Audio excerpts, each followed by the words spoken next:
इन ज्यामितीय आकृतियों के विभिन्न गुणों के बारे में बता सकते हैं। जैसे यहाँ दो त्रिभुज बनाए हुए हैं, इन दोनों त्रिभुजों की सहायता से हमें एक ऐसी आकृति बनानी है जिसमें 5 त्रिभुज व 3 चतुर्भुज हों।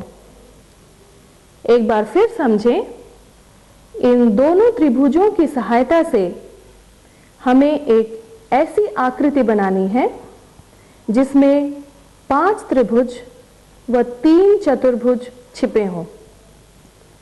है ना रोचक समस्या?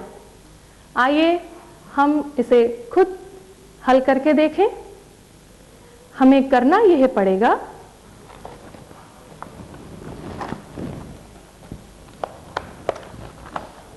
कि इस छोटे त्रिभुज को बड़े त्रिभुज के बीच में ऐसे लगाएं। एक बार फिर समझें, इस बड़े त्रिभुज के बीच में इस छोटे त्रिभुज को ऐसे लगाएं जिससे हमें यह आकृति मिल गई जिसमें हमें 5 त्रिभुज बने हुए हैं हमारे पास, 1 2 3 4 व 5, और चतुर्भुज बने हैं 1 2 और 3। क्या आप बता सकते हैं कि इन चतुर्भुजों में क्या खास बात है? जी हां, यह तीनों चतुर्भुज सम चतुर्भुज हैं क्योंकि इनकी चारों भुजाएं समान लंबाई की हैं।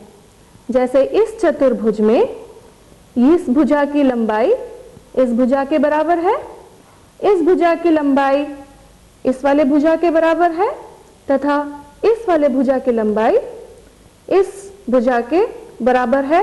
इसी तरह से इस भुजा की लंबाई इस वाले भुजा के बराबर है। इस तरह के चतुर्भुजों को हम सम चतुर्भुज कहते हैं।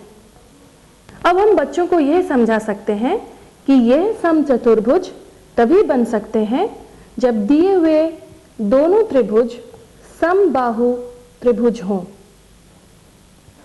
तथा छोटे त्रिभुज की भुजाएं बड़े त्रिभुज की भुजाओं के आधी लंबाई की हों। एक बार फिर समझें कि यह सम चतुर्भुज तभी बन सकते हैं जब दिए हुए दोनों त्रिभुज समबाहु त्रिभुज हो तथा छोटे त्रिभुज की भुजाएं बड़े त्रिभुज की भुजाओं से आधी लंबाई की हों। इस तरह रोचक तरीके से हम समबाहु त्रिभुज व सम चतुर्भुज के विभिन्न गुणों के बारे में बच्चों को बता सकते हैं। आइए अब एक और समस्या लें। इस आकृति में 4 त्रिभुज हैं, 1 2 3 और 4। इन चारों त्रिभुजों की सहायता से हमें एक ऐसी आकृति बनानी है जिसमें 11 त्रिभुज छिपे हों। ध्यान रहे कि इन चारों त्रिभुजों की सहायता से एक ऐसी आकृति बनानी है जिसमें 11 त्रिभुज छिपे होने चाहिए।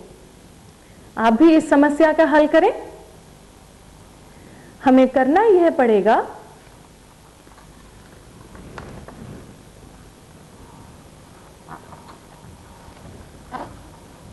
कि इन 3 छोटे त्रिभुजों को इस बड़े त्रिभुज में इस तरह से लगाना है।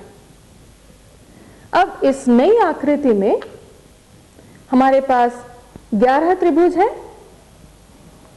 1 2 3 4 5 6 7 8 9